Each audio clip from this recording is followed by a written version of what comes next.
Sim, tô aqui com o Instagram, né, do Pedro Cardoso, né, ex-ator da Globo. Esse aqui é o Instagram dele, Pedro Ah, Cardoso, é? eu mesmo, tá? Ele mora em Aham. Portugal atualmente, e ele dá muita opinião no Instagram dele, dando uma passadinha Ele é aqui. o da grande família, né? Esse aqui é o Pedro Cardoso, ó. É o famoso É o Agostinho. Olha ele aqui, a cara do bicho aqui. filho da grande família. Tem um videozinho dele aqui, falando, etc. Enfim, vamos lá então. Aí eu tô Aham. aqui e ele colocou hoje no Instagram dele, pela manhã aqui, ó, quer ver? Ó? Tem 4 horas, quer dizer, são 9 horas da manhã, ele publicou esse texto aqui. E esse texto é uma pergunta sobre Jesus, né? Aham. E eu queria ler esse texto para você responder, porque na real ele está querendo realmente que alguém responda ele. Aí eu pensei, Sei. cara, nada melhor que Caio Fábio para respondê-lo. Vamos lá então, eu vou ler a pergunta para você. Pode ser, Caio? Pode, né? Se Vamos eu lá então. puder responder, né? Você vai poder, eu tenho certeza. Olha lá. Caião, ele escreve assim, ó. Bom dia, outra vez. Eu fui educado católico. Tinha medo de igreja por causa do sofrimento tão injusto imposto ao Salvador. Eu tenho repulsa à tortura e à covardia dos algozes. Sempre tive. Aham. Eu adorava a minha avó Rosita, muito católica, ela, mas de um catolicismo esclarecido, crítico.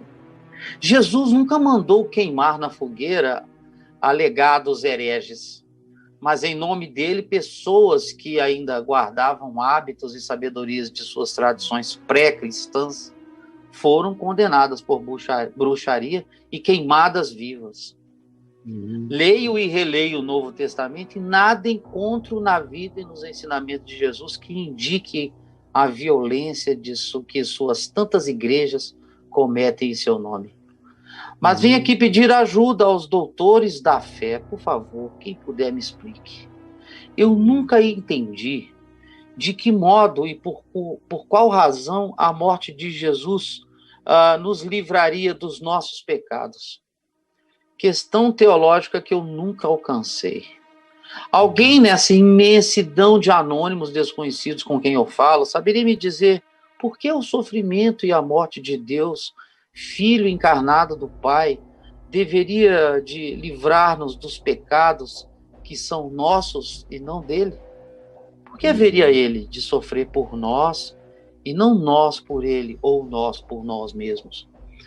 Pergunto com sincera dúvida. Eu nunca compreendi por que seria preciso o martírio de Jesus para nos despecalizar. Não nos bastavam as palavras dele para que nós nos purificássemos ao recebê-las? Essa é a minha mais absoluta dúvida teológica, nossa dúvida teológica. Vejam, não é questão de fé que não tenho, é dúvida quanto ao sentido teológico do cristianismo. Mesmo um ateu permanece católico se assim foi criado, a despeito de sua descrença no sobrenatural, pois do homem que o Cristo foi, não há como descrer. Ele é mito e história. Quem souber me ajudar, agradeço imensamente. Oi, você ficou sem som aqui no final, na última frase. Podia falar agora, Brau? Mesmo um ateu, pode ser daí? Eu parei. Essa é a minha dúvida mais absoluta. Não nos bastava as palavras dele, Jesus, para que nós nos purificássemos ao recebê-las? Essa é a minha mais absoluta dúvida teológica. Vejam, não é questão de fé que não tenho.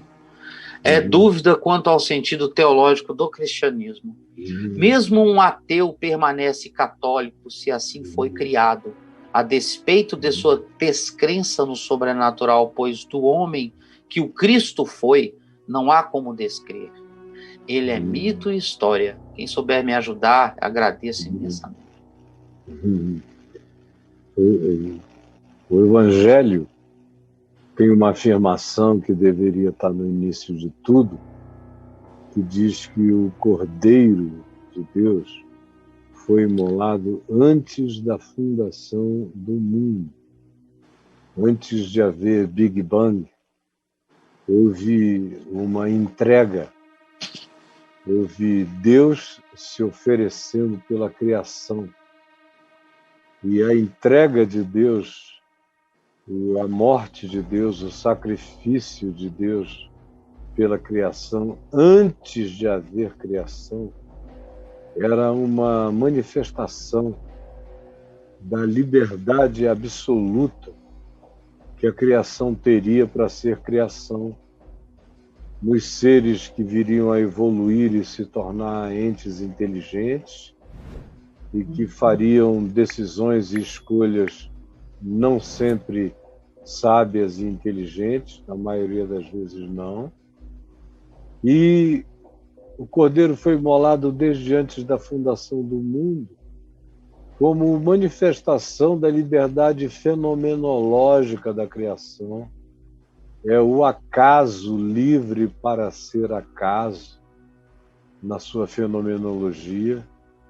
E o Cordeiro imolado antes da fundação do mundo é a manifestação de que Deus não estava criando absolutamente nada para ser manipulado. Ele estava se entregando, ele estava abrindo mão, ele estava dando um lugar para a evolução da consciência e da responsabilidade de cada um por si mesmo. Ou seja, ele estava criando um mundo que antes de ser criado já estava perdoado. Totalmente coerente nessa metafísica da criação com a física histórica do Jesus na cruz, dizendo: Pai, perdoa-lhes porque eles não sabem o que fazem. É completamente coerente com isso tudo.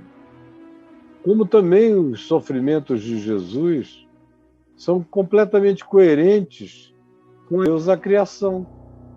Não teve anjo manipulando a decisão se era Cristo ou era Barrabás.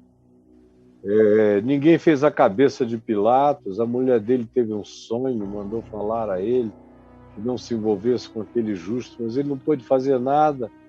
A democracia dos líderes do templo e dos religiosos do sinédrio judaico ganhou a eleição, e Barrabás foi eleito para a libertação e Jesus para a prisão.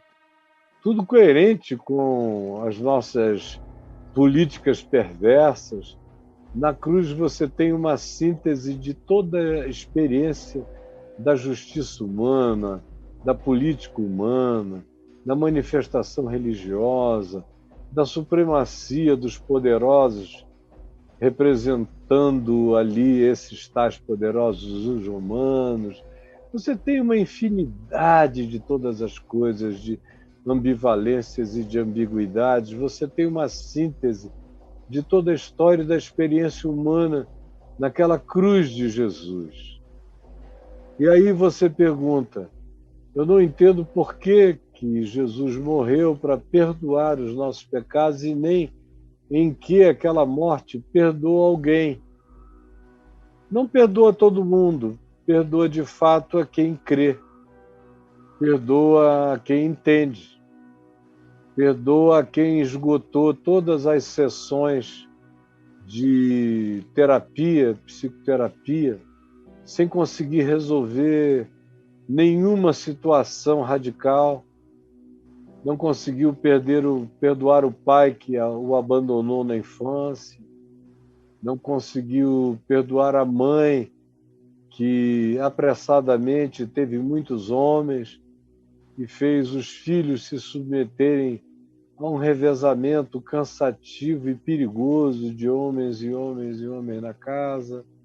Não consegue perdoar o fato de que o pai, tendo tido tanto dinheiro, se entregou tanto às suas próprias situações de gastos idióticos e veio a falir e colocou a família numa situação horrorosa. Não consegue perdoar também o pai que abusou da irmã ou das irmãs, como é comum acontecer, ou até dos filhos, sexualmente falando, para não falar nos abusos verbais, nos ódios. Aí você vai a uma psicoterapia e no final, depois de 8 anos, indo, você até ouve do terapeuta, da terapeuta, que você precisava perdoar esse pessoal para recomeçar a sua vida. Eles só não te dizem como fazer isso. Como? Não tem um fator psicológico capaz de zerar definitivamente a partir de você. A solução do perdão em Jesus e na cruz começa em mim. Eu tenho que me saber também um ofensor, eu tenho que me saber relativo, eu tenho que me saber pecador, eu tenho que me saber transgressor, eu tenho que me saber vingativo, eu tenho que me saber amargurado, eu tenho que me saber cheio de ódio, ou eu tenho que me saber uma pessoa que não consegue de fato perdoar o que fizeram contra mim, eu não concordei. Eu tenho que me saber uma pessoa que alimenta processos negativos dentro de si.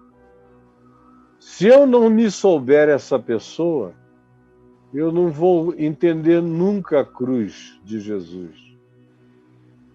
Só a partir desse encontro comigo mesmo é que a cruz se torna real para mim. É quando eu não tenho em relação a quem zerar a mim mesmo. Não tenho. E há pessoas em relação às quais eu tento zerar a minha culpa, a minha dívida, e elas não aceitam. E elas continuam doidamente ressentidas, machucadas e magoadas. E o que eu vou fazer? Ficar preso à dor e à angústia e à vitimização delas em relação a mim para sempre? Existem tantas situações vinculadas ao que eu fiz a outros, antes de ser o que os outros fizeram a mim, que me colocam cara a cara com a cruz. E é só nesse momento em que eu reconheço a minha relatividade absoluta é que o perdão de Deus começa a fazer sentido para mim. Antes disso, nunca. Uma pessoa que acha que está passando pela vida com todos os direitos de ser, ofender, machucar, magoar, se vingar, atropelar, ferir de volta, ferir também, ferir primeiro, se sentir traído, com ódio, não esquecer nunca mais. Uma pessoa que diz que tem coisas que são inesquecivelmente negativas para ela, não vai nunca entender o perdão de Jesus aos seus pecados. Enquanto a questão tiver a ver com a teologia e com o perdão de Deus ao mundo, não se vai a lugar nenhum, porque eu não sou uma pessoa que consigo assambarcar o mundo. Esse perdão tem que começar de mim, não adianta nem eu pensar no meu próximo, eu tenho que pensar em mim. Eu perdoei o mundo inteiro a partir de mim. Assim como eu aceitei o perdão de Deus em Cristo Jesus ao mundo inteiro a partir de mim. Por quê? Porque eu me descobri absolutamente necessitado de ser perdoado, de ser zerado, de ouvir o ensino de Jesus. O ensino, já que a sua questão é não bastariam os ensinos, o ensino de Jesus dizendo que assim como Deus em Cristo me perdoou, assim também eu preciso perdoar aos outros. Como ele disse, quando eu peço perdão ao Pai nosso que está nos céus, eu rogo que ele perdoe os meus pecados assim como eu perdoo os meus devedores. Então, o perdão de Deus em Cristo Jesus na cruz passa profundamente como algo eficaz, efetivo e que traz realidade curadora saneadora, libertadora para a vida humana, se eu, então somente se eu, me souber e me admitir pecador. Se você não se admite, se você é só um cara com direito de ter raiva de quem você quiser, isso vai ser só uma questãozinha teológica para o seu diletantismo filosófico, mas não vai ter nada prático para você, nem para sua família, nem para ninguém. Como você disse, é só uma viagenzinha na cultura católica e uma elucubração. Agora, no dia que você disser, eu, Pedro, sou um pecador e eu preciso de perdão, nesse dia, nessa hora, a cruz vai ganhar um significado límpido, cristalino para você. Não só porque você vai receber o benefício disso, e eu sei, meu amigo, eu não tenho nenhuma pedra filosofal para te apresentar a respeito disso, eu não tenho nada que seja um signo de revelação concreta, mas eu sei que isso é verdade, ó. Porque esse cara, com todos os pecados da minha existência, está zerado em si mesmo, pacificado. Posso encontrar todas as luzes sem medo nenhum.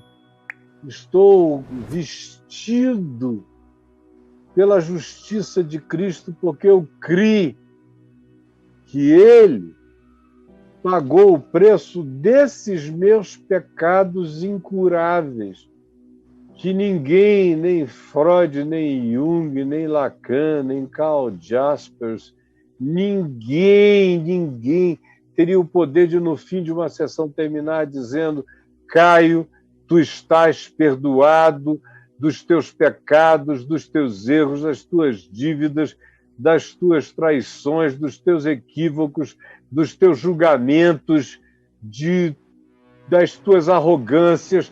Eu te perdoo, vai livre para casa, Caio. Como ninguém teve esse poder, eu só o encontrei em Jesus. Eu não o encontrei em Buda, nem em Confúcio, nem em Zoroastro. Eu não estou falando mal de ninguém, não. São criaturas com filosofias extraordinárias.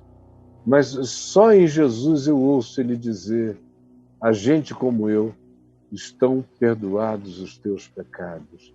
Vai em paz. Enquanto esse dia não chegar para você, o resto é só elucubração teológica, teologiazinha, que quem pretender te responder com teologia de volta, entrou apenas no jogo brincalhão das elucubrações, e eu não estou nessa. Eu estou lidando com visceralidades, com gente que ou aceita e recebe esse perdão, ou se suicida, ou morre, ou se droga até não aguentar mais, ou perde o sentido da vida. Eu estou há quase 50 anos fazendo isso, aplicando esse perdão que liberta, que faz o indivíduo explodir na maior metamorfose de lagarto em borboleta no coração. Não tem psicologia que se aplique ao poder dessa libertação perene e definitiva que você encontra em Jesus. E aí, a partir disso, você perdoa o mundo inteiro. E você anda perdoado e você anda perdoando. O mais, Pedro, é elucubração. Do ponto de vista das elucubrações, eu teria 1000 argumentos lindos, apologéticos, para te oferecer, mas eles não convencem a mim mesmo. Eu não fui convencido por nenhum tipo de argumentação teológica. Eu levei uma patada, meu irmão, uma patada, assim. O meu peito foi rasgado, foi aberto por esse Cristo que não ficou morto na cruz, que ressuscitou de entre os mortos. E aplica essa palavra no meu coração e no coração de todo aquele que crê todos os dias. Agora, ele não brinca de joguinhos, ele não é o grande gamer universal, o transversico, manipulando para lá e para cá. Não, o pessoal vai matar Jesus, deixa eu tirar. Ou seja, me pareceu que a sua concepção é muito de um Deus muito manipulador, que coloca programas nas pessoas ou impede no jogo. Quando o cara vai fazer aquilo, ele atrapalha, não pode. Vão crucificar Jesus, mas o martelo erra o prego. Enfim, a tua concepção é de tal modo que para mim não serve. Eu gosto dessa impotência de Deus em Cristo.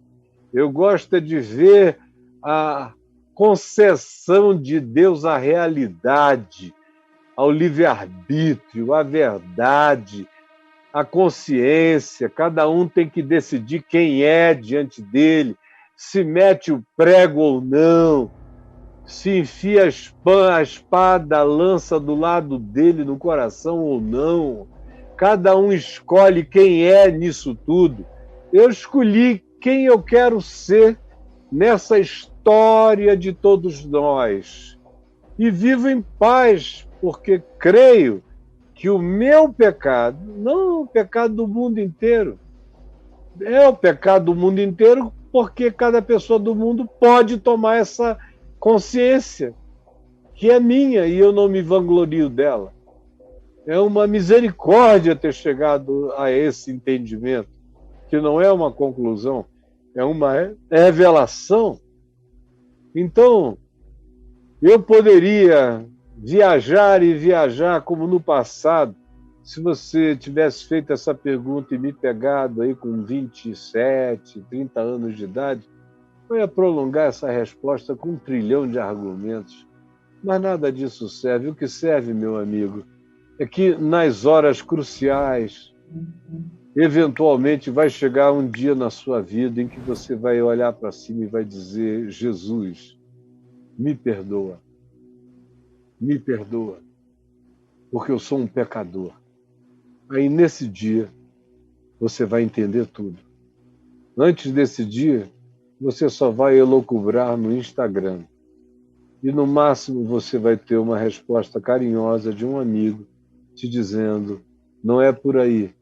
Você só vai ter a resposta como particularização da voz dele no teu coração, quando você disser: eu preciso de perdão.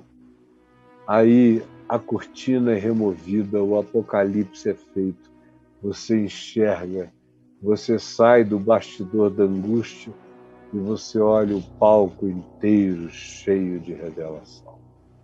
Um grande beijo para você, Pedro. Um grande beijo. E que Deus te abençoe aí em Portugal, minha terrinha quase natal, que eu amo tanto. Beijo para você.